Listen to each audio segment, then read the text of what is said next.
this second, third stage is very important, because then you can crank it to last 30 years and do it in your own style, do it in your own imagination. You're not locked to the 9 to 5 schedule. So if you are part of the community, you get to learn new activities, you get to learn new hobbies, new jobs, become an entrepreneur, and leave the hassles and the nuances of daily life to people like us. There are many people who can help take care of nuances, while you can think of what you want to do to celebrate the 30-40 years that are left, and for you to contribute back to society. I think that's the way I see it, that it's important to stay active, and you don't have to compete with anybody.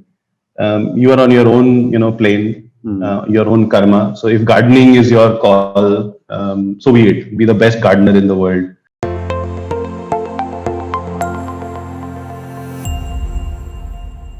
Welcome to another episode of The Brand Called You, a podcast and podcast show that brings you leadership lessons, knowledge, experience, and wisdom from hundreds of successful individuals from around the world.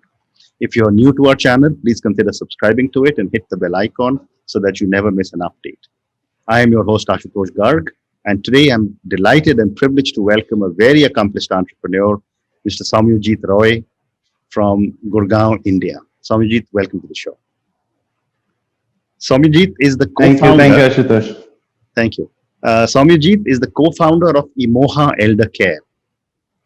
So, Soumyajit, in a country like India, where the number of elderly is projected to reach 158 million in 2025 and is expected to reach 240 million by 2050, you are doing a lot of amazing work for the elders. So, let's talk about Emoha Elder Care. Please explain for our viewers and listeners what Emoha does. So the concept of Emoha is very simple, that we would like elders to stay in their own home and be safe, secure, energized, active, engaged while staying in their own home. Every elder wants to be having a good quality of life while staying in their own home, and wants to be able to access everything that the community, the local community can offer to them. And that is what we want. That is what we want, that that we are able to bring all the support services and systems into the elder's home. Okay. And I've often wondered why the moment someone turns 60, one is seen as an elder. When my grandfather was 60, I'm now 64, it was just assumed that he would now pick up his mala and start praying, right? But today there is so much more to do. Correct. So based on your experience, help me understand the challenges and discrimination that is being faced by the elders. Yeah, so I think the biggest and the most important thing that we need to think about is that there is a concept of ageism, that the moment you turn 55, you are no longer somebody who can claim to have an active life. And I think that is the notion that we very, very strongly believe that it needs to go. Correct. Being an elder is something to celebrate. Being an elder is something that we should all feel very proud about. And when your parents therefore do something extraordinarily different from what you've normally seen them parents doing, whether it is writing a book or taking up a new hobby, I think we should all celebrate it. We should all enjoy it. Today people work for 40 years and then they, post 55, 60, they could stay for 30 years. And that's a 30-year of active staying, engaged staying. There is a lot of this thing about elderly care being a lot only health care. There is so much more that elders can do in the world. And that is what elders bring to the world. And we should be able to, welcome all of this with an open arm. And that starts with our notion that, with age comes maturity and a lot of beautiful things. And it's not always declining, the concept of declinism has to go, that age means, you're coming down. Age means you're coming, you can't do things. Actually, you can do a lot more. Absolutely. And you can do a lot more things in a better way. And that, 80 years of experience is something that the younger part of the community and the younger part of the world can benefit from. And that's what we're trying to do at Emoha. How can we channel into that power? How can we plug in the APIs into the world of the elders so that elders can have a much better quality of life? Absolutely fascinating. And I personally am a very great supporter of all the great work you are doing, because I think I also come in the elders community because I'm 64. But Sorry, go And ahead. that's a great thing. And that's a fantastic thing. I look forward to when I can, hit that age and do the right kind of things. Fantastic. So, every time I read about Imoha, I read about, some amazing work that you are doing. You've got packages to support the elderly, you've got a television channel. Would you like to talk about that? So at the very center of Imoha, there's the word Moh, which is Mohabbat for elders. And I think whether it is us as the 150, 160 of us at Imoha, or it is, more than 300, 400 carers that we have, or it is the, 4,000 members of the community, the one thing that connects all of us is Moh for elders. And unless we are people who love elders, who love to spend time with elders, care for elders, I don't think one can be in a field on elder care and be a specialized field of elder care without that central point. So while the center is the love and affection, it is streamed as bundles in the form of membership. So every elder and their family become a member to Imoha. Mhm. The start point of the relationship is a plan, a membership which we call Empower, which is at 999 rupees a month, covers two elders, the mom and the dad, and are able to stream in a lot of services from emergency coordination to activities and events to somebody, a virtual daughter who calls them every day, 5 days a week to check on them, be there for any support services, and most importantly, be there for anything that you may need. Correct. Elders need a lot of things, including technology support and so on. And being there for the elder means that the elder has no, stress levels in their life and can do other things that they want to do. So So are you saying that if an elder is not able to get her or his computer up and running, you can support that also? yes, we can, and we've done it several times. Okay. Much I the didn't know same that. way as in a corporate world, our tech team remotely takes access, solves the problem, gives them access, and in the event that we need to go to the elder's place and solve, we do that as well. That's We amazing. think of it as a I impression that it's only health, but you're giving me a new perspective No. on Imoha. No. Health is a very big 50% of what we do because health and emergency are very, very important. But so is as important for an elder to help him what he wants to do. So if somebody wants to write books, somebody wants to do some activities, do painting, teach kids like my parents teach underprivileged kids. It will be this is a dream that we are able to fulfill the aspirations of the elder while taking care of his needs. If you have a toothache and you're looking for a doctor, you can't be writing a book, right? So how do we take care of the basics while unlocking and unleashing the energies that we have? Because most of us, in our 40s and 50s, don't have the time that we want to do things that we want to do from our childhood.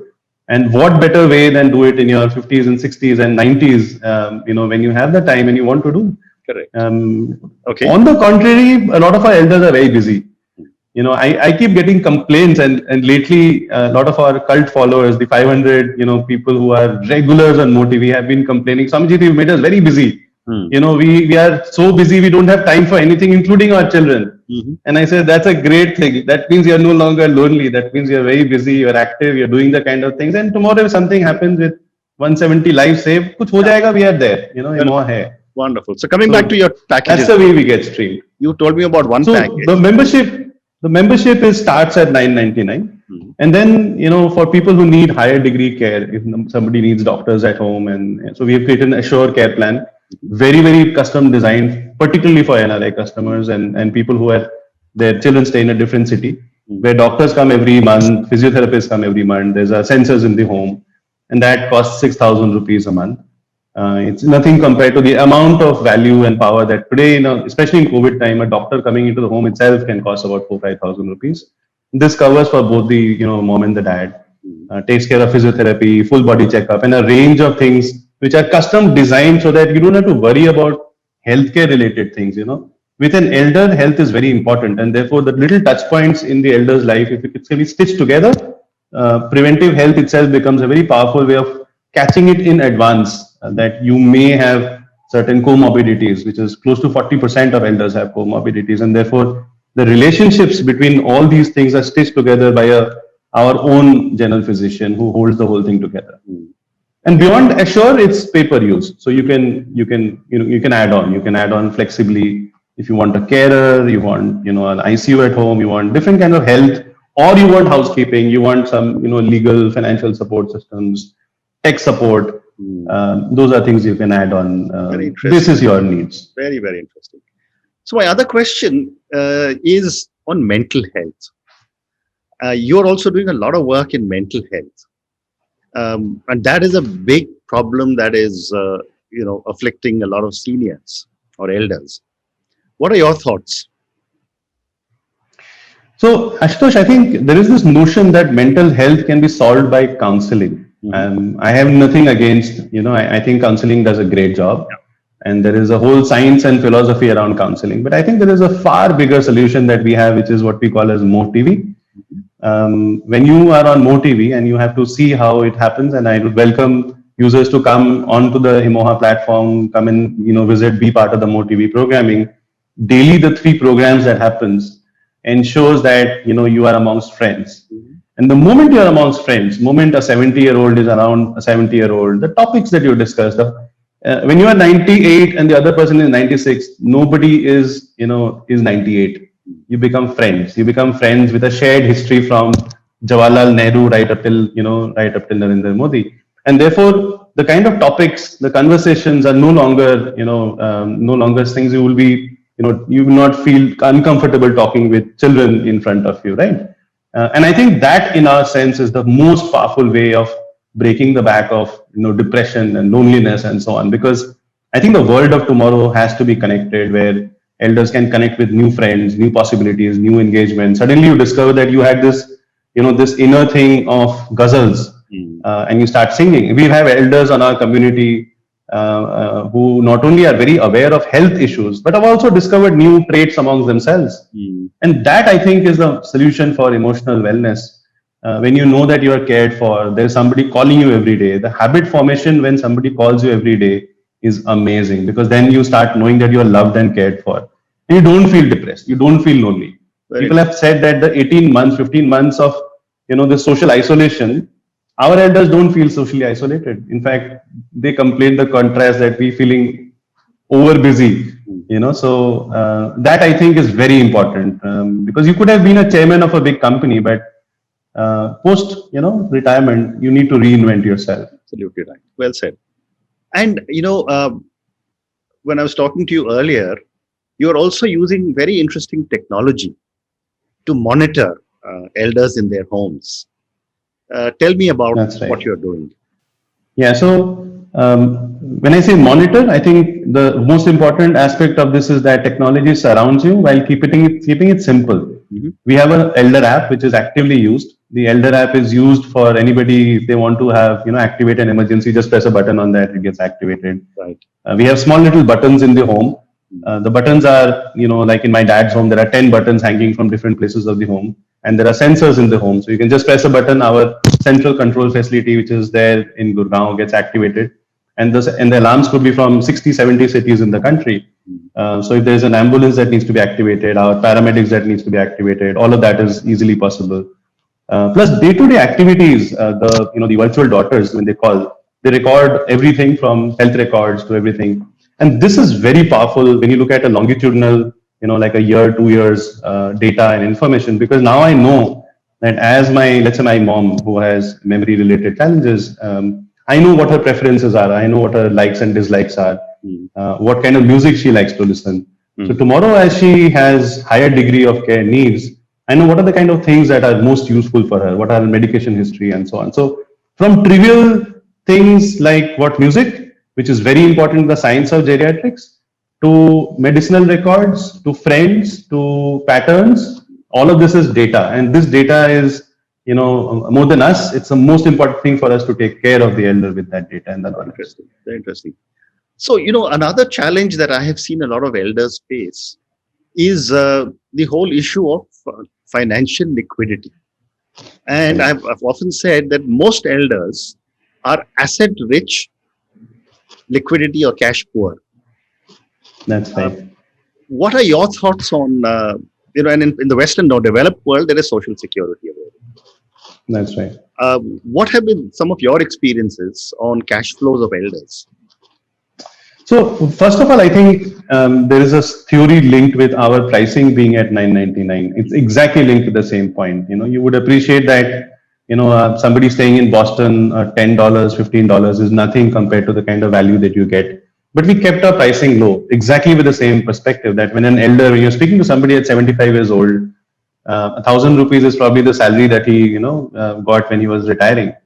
30 years back or 35, 40 years back. So it's important to be sensitive to the point that, that we are pricing our money, our value for money. It should feel a good value for money because of the central point that an elder is almost always asset rich and, cash poor, cash is little less. Yeah. Almost everybody tries to sustain by virtue of investment returns that they've made.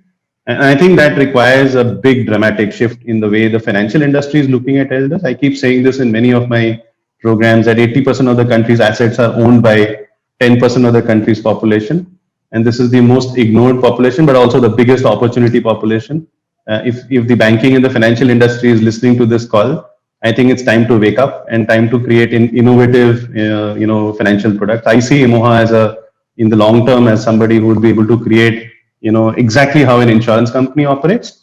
This membership plan is like an insurance, but effective insurance which you can consume every day, every minute of your hours. And I think that is the power that as we look at a flexible model where you start small and you keep adding, much the same way as in insurance, you have different membership plans and you keep renewing those memberships and you keep renewing insurance plans. I see that as the future. So that if you are cash poor, you stay on that, but with time you are able to blend with insurance solutions, with financial products, so that the assets are able to give you cash flows to manage your day-to-day life better. Very interesting. So again, now let's talk a little bit about the pandemic. And I know the elders have been impacted quite significantly, partly because of vulnerabilities and COVID itself, and partly because of the psychological challenges of being alone.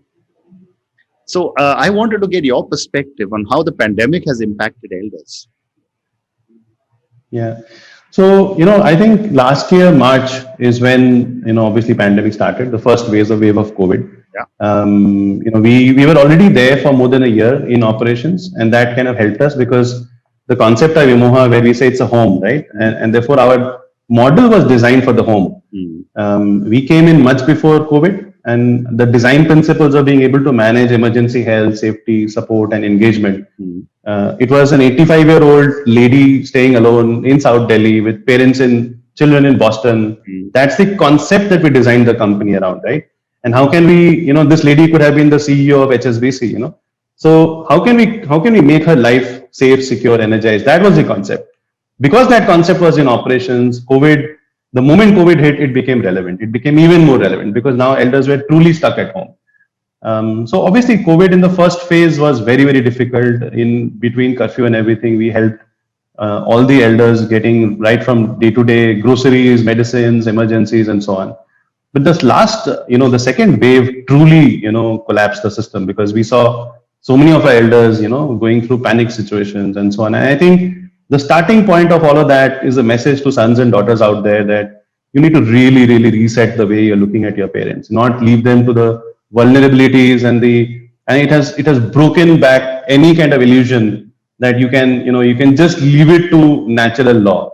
I don't think we can leave it to natural law. I will not let my parents, just exist. We need to rethink how we are, having our parents.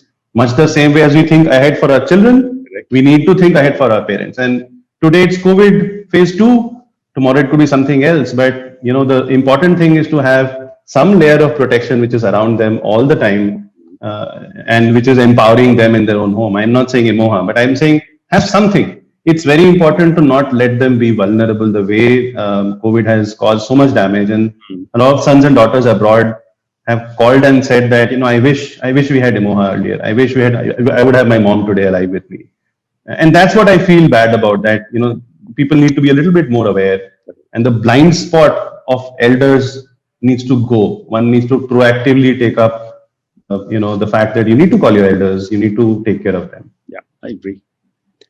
So my next question to you is relating to planning. to become an elder. Retirement in our country is almost a dirty word. If you ask someone who's 55, 56, hey, listen, when you reach the age of superannuation, what will you do? And the general answer I have always got is, oh, I'll cross the bridge when I come to it. And, Correct. and again, I've said that our working life of 30, 35, 40 years will almost be equal to our post superannuation life. Yeah, Right? So you have people don't plan. absolutely. So based on all your experience, at what stage of someone who's in their 50s start planning on what to do post 60 and maybe transition into what we call elders? I have my own perspective is I hit that curve somewhere around in my late 30s, to be honest, that I wanted to do something which I wanted to enjoy all my life. Right. But I think that opportunity exists with everybody, to think of. I would almost say, while there is no age number to it, Yeah. but chances are somewhere in the early 50s, one should think about it and create something. You did what you had to do in your early 20s, which lasted 30 years. And I think if you were to break life into these two cohorts, of one where you didn't have control of your life, which is the first 20, and then you had kind of control of your life, but with some initial, kickstart of education, which lasted 30 years. But somewhere around late 40s, early 50s, I think the second engine needs to crank. It's like three stages of a rocket. Correct. My grandfather was a rocket scientist. I keep referring to the three stages of rockets. This second, third stage is very important, because then you can crank it to last 30 years and do it in your own style, do it in your own imagination. You're not locked to the 9 to 5 schedule. So if you are part of the community, you get to learn new activities, you get to learn new hobbies, new jobs, become an entrepreneur, and leave the hassles and the nuances of daily life to people like us. There are many people who can help take care of nuances, while you can think of what you want to do to celebrate the 30, 40 years that are left, and for you to contribute back to society. I think that's the way I see it, that it's important to stay active, and you don't have to compete with anybody. You are on your own plane, your own karma. So if gardening is your call, so be the best gardener in the world. Write books on gardening, do podcasts and videocasts on Ashutosh's show called The Brand Called You, for being the best gardener in the world. But do that, because I think there should not be any regrets in life. Do what you want to do. Fascinating. So Swamiji, I've got time for two more questions. My Go next ahead. question is that you've been talking so much about the skills that exist in the elders. Do you Absolutely. have any plans to be able to channelize these skills outside? For example, a lot of startups need mentors. Have you thought of being the connector between startups and mentors, thereby channelizing a lot of energy of the elder people, who I always say have a lot of knowledge but don't have young legs? Startup entrepreneurs have the young legs, and I'm not saying they don't have knowledge, but they could benefit from the elders' knowledge. Correct. Correct. So, Ashutosh, Motivi is that platform. Motivi is actually the platform. It's an umbrella term of initiatives, activities, clubs. The clubs are run by elders, and these are virtual clubs. So, therefore, we have gentlemen from Pune, Kolkata, Lucknow who lead these clubs.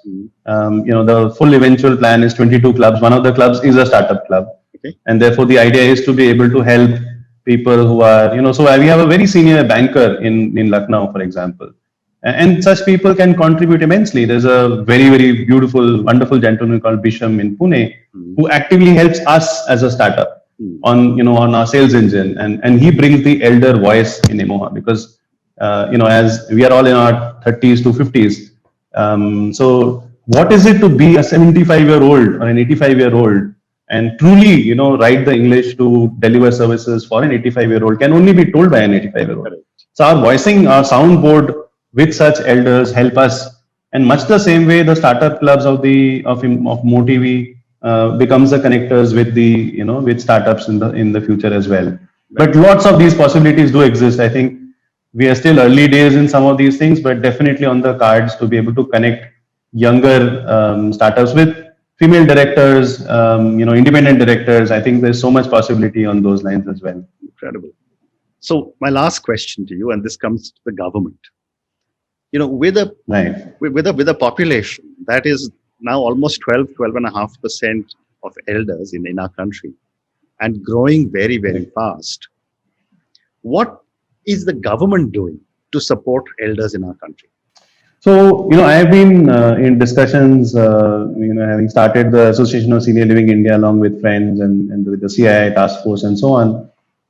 I have been closely working with the government on advocacy for 12 years now. And I think the last 1 year has been exceptional. I think kudos to the current secretary, Subramaniam ji. 7 working committees were made. I am part of the National Working Committee for setting up, elderly care startups. Mhm. And we recently launched a 100 crore fund, which I had named actually called the Senior Care Aging Growth Engine, SAGE. And SAGE plans to create an ecosystem of elder care entrepreneurs who can bring in elder care services and products in the country, and kind of fund out 1 crore as equity grants to the startups. So from elderly startups to to talent capacity augmentation, to doing research on elderly, to supporting senior living and senior care related programs.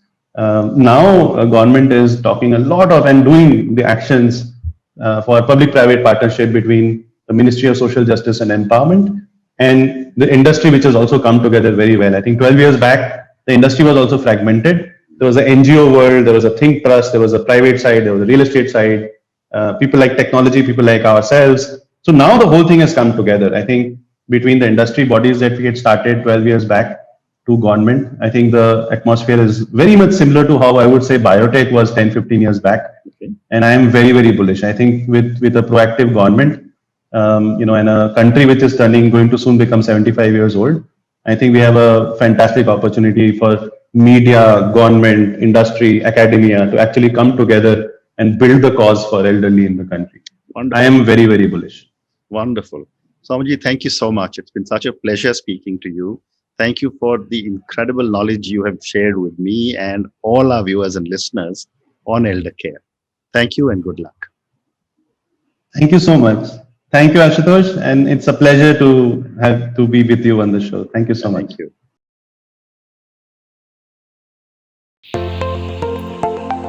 Thank you for listening to the Brand Called You videocast and podcast, a platform that brings you knowledge, experience, and wisdom of hundreds of successful individuals from around the world.